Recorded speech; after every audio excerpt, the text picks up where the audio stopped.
اللهم صل على سيدنا محمد وعلى آل سيدنا محمد.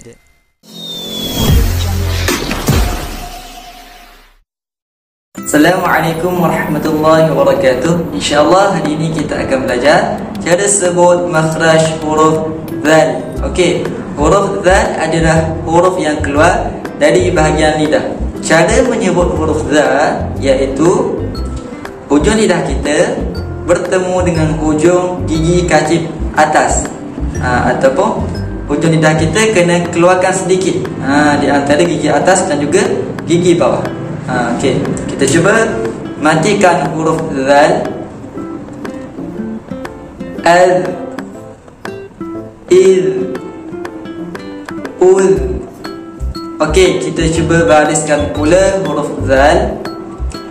Za, zi, zu. Okey, jom kita tengok video ni keadaan lidah kita ketika kita menyebut makhraj huruf zal. Al, al,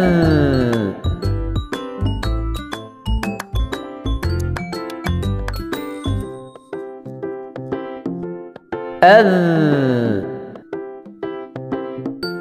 al,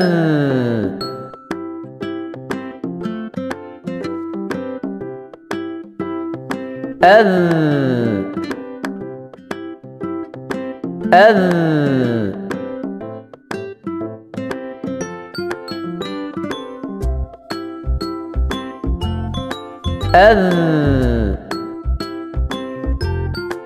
al,